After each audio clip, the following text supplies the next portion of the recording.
The Philadelphia Eagles are walking into Thursday Night Football with a lot on the line and even more to prove. This isn't just another NFC East clash. It's a moment that could define where this team is headed in the second half of the season. Facing off against a struggling New York Giants squad, the Eagles have a golden opportunity to silence the noise, fix what's been broken, and reestablish their identity before it's too late. Let's be honest here.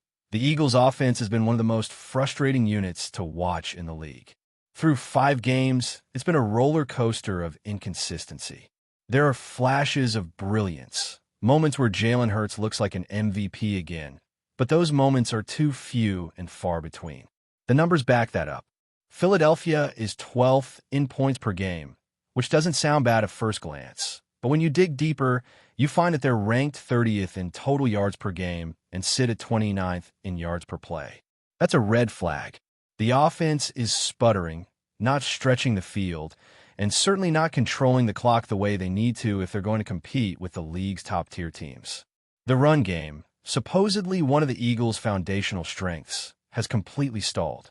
They rank near the bottom of the league in rushing yards per carry, and despite having a guy like Saquon Barkley in the backfield, the carries just aren't there.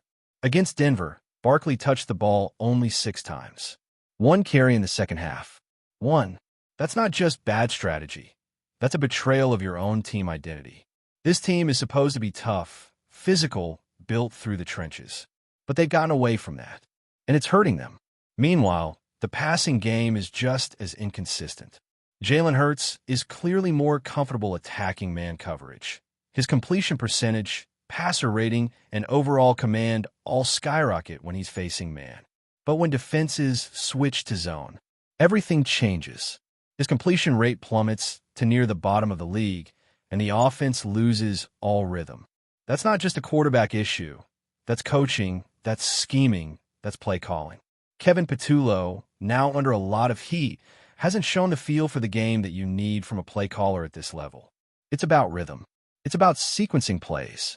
It's about knowing when to keep pounding the ball and when to take your shot. Right now, Patullo is guessing, and you can see it in the results. That brings us to this matchup against the Giants. This has to be the get-right game for the Eagles' offense.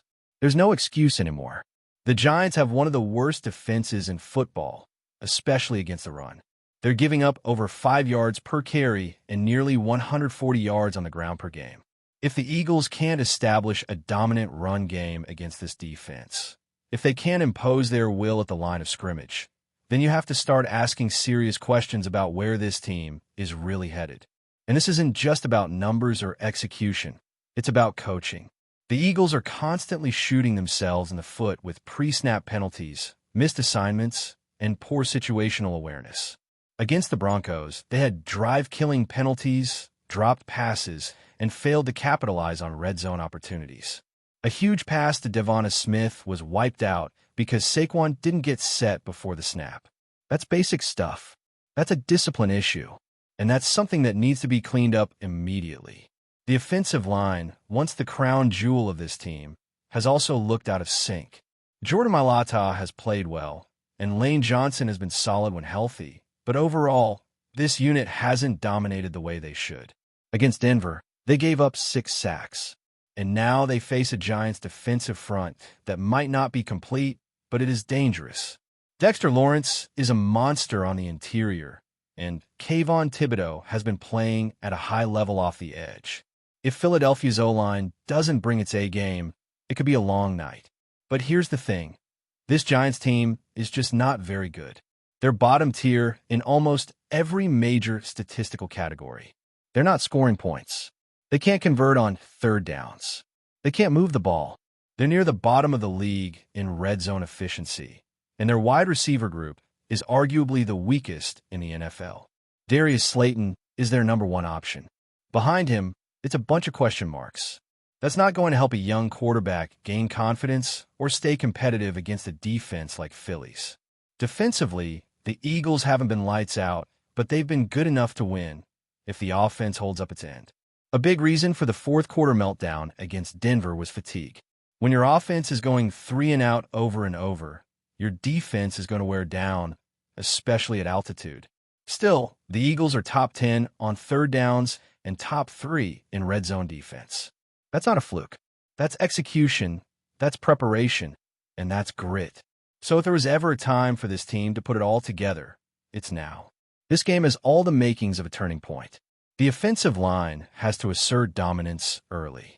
Saquon Barkley needs to be the focal point, not an afterthought. Jalen Hurts has to continue his success against man and find answers against zone. And most of all, the coaching staff needs to stop overcomplicating things and let this team play to its strengths. The Giants will fight. It's a rivalry game, and records don't always matter when these teams line up. But Philadelphia is clearly the more talented squad. They just need to play like it.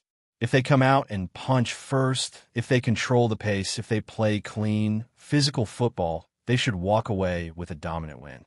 But if they keep making the same mistakes, missing blocking assignments, botching red zone trips, forgetting who they are, then this could turn into another frustrating, ugly night. We've seen this team at its best. We saw it in that first half against Dallas, in the comeback against the Rams, in spurts against Kansas City and Tampa Bay. The pieces are there. The talent is not in question. The only thing stopping the Eagles right now is the Eagles. So the question is simple. Are they going to finally get out of their own way? Or are they going to let another winnable game slip away? One of the biggest narratives swirling around this Eagles team is Kevin Patullo's growing pains as a play caller. This was always going to be a risk, promoting someone internally to run an offense that's built to win right now, with Super Bowl expectations, without ever having called plays before. And so far, the inexperience is showing.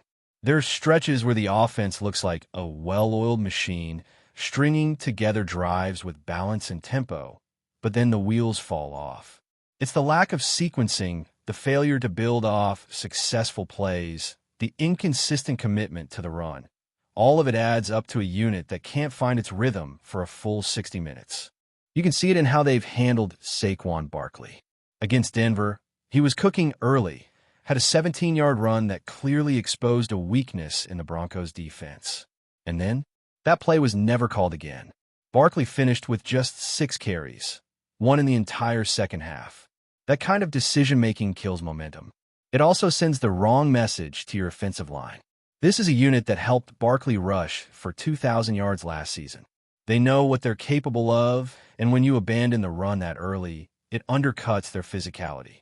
It tells the defense you're not going to fight for the ground game, that you're okay putting it all on Jalen Hurts, even when the matchup suggests you shouldn't. The problem here isn't just personnel. It's identity. The Eagles are built to be a balanced, punishing football team. They have the tools to run over teams, to win in the trenches, to wear opponents down over 4 quarters. But right now, the play calling isn't reflecting that. It's reactive. It's influenced by pressure from the scoreboard, from the fan base, even from the wide receiver room. When guys like A.J. Brown voice their frustrations about not getting enough targets, the offense sometimes overcorrects. It starts to chase stats instead of wins. And when that happens, players like Saquon Barkley become secondary options, even when they shouldn't be. And let's not pretend that's the only issue. Pre-snap penalties have been a disaster. Illegal formations, false starts, illegal man downfield on RPOs. It's sloppy football. That falls on coaching. These are the kind of things that are supposed to be cleaned up in training camp and hammered home in practice. When they show up week after week in real games, it speaks to a lack of discipline and accountability. You cannot expect to beat playoff-caliber teams if you're giving away yards and killing drives with mental errors. The Eagles' offense has also struggled to adjust in real time. Against Denver, the Broncos came out playing man coverage and Hurts carved them up. So what did Denver do? They switched to zone in the second half.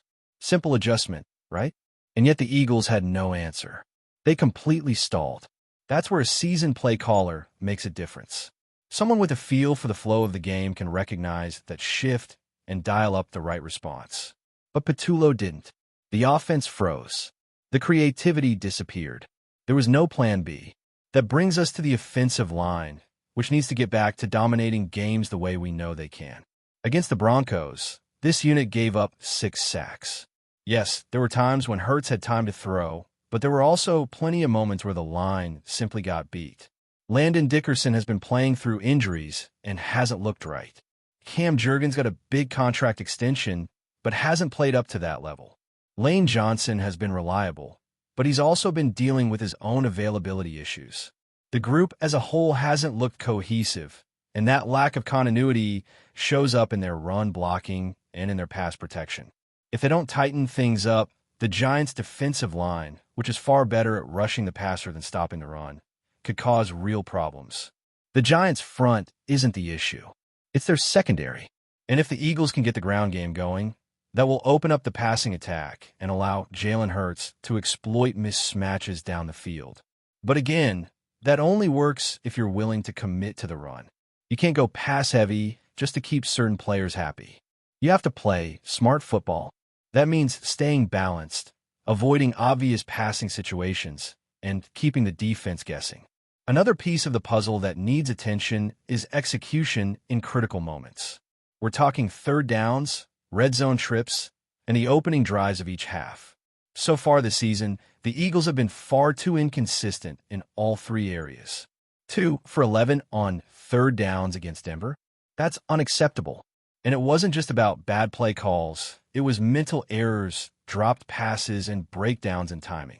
When your offense is built around rhythm, those little breakdowns have a massive ripple effect. They kill drives. They flip field position. They swing momentum. Then you have to look at how the skill position players are performing. Devonta Smith has been solid, but there are moments where his timing with Hurts looks off. A.J. Brown has had stretches where he's been dominant, but he also had a huge mistake last week when he stopped running on a deep route that would have gone for 6. Jalen Hurts put the ball right where it needed to be. That's a game-changing play if it connects. And then there are the role players, like Jahan Dotson. He had a chance to make a sideline catch that would have extended a drive and didn't get his feet in. These are the small details that matter when you're trying to win tight games. The margin for error in the NFL is razor thin, and the Eagles are slicing themselves open with these self-inflicted wounds. Before we continue, don't forget to subscribe to our channel and give this video a like. Your support helps us keep delivering the latest updates on our Philadelphia Eagles. And don't be shy. Share your thoughts on the news in the comments below. In a shocking turn of events that has left the NFL world buzzing, Philadelphia Eagles head coach NICK Sirianni has reportedly confirmed that a key player from the Eagles roster is set to depart for a rival team. While details remain scarce and official announcements are yet to surface, sources close to the team suggest that negotiations have been quietly ongoing for weeks, fueling speculation among fans and analysts alike. The news has ignited a firestorm on social media, with Eagles supporters expressing a mix of disbelief, anger, and resignation over the potential loss of a cornerstone talent. Though Sirianni's comments were carefully measured, insiders say his tone hinted at inevitability, leading many to believe that the move may already be a done deal behind closed doors. The identity of the player remains unconfirmed, though whispers in the locker room point towards someone who has played a significant role in recent seasons, possibly influencing both the offense and team morale. Rival teams are reportedly circling, eager to capitalize on Philadelphia's internal shifts and strengthen their own rosters. Sports pundits are now speculating about the motivations behind the move. Some suggest it could be a strategic decision by the Eagles management to free up cap space or shake up team dynamics, while others argue it might stem from the player's own desire for a fresh challenge or a more lucrative contract elsewhere. Regardless of the reasons, the timing is especially dramatic, coming as the league enters a critical stretch of the season where every game carries heightened stakes. Fans are already imagining the ripple effects this potential transfer could have on both teams involved.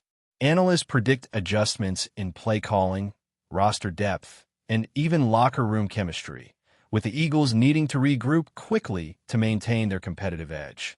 Meanwhile, the rumored destination team is rumored to be preparing a high-profile announcement that could reshape the balance of power in the conference.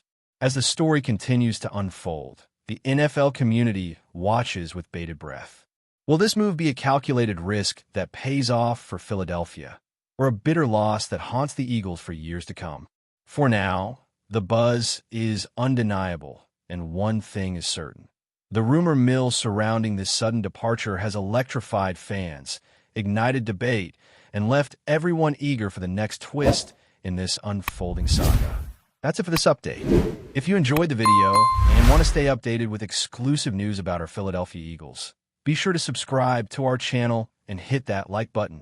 We can't wait to hear your thoughts in the comments. See you in the next video.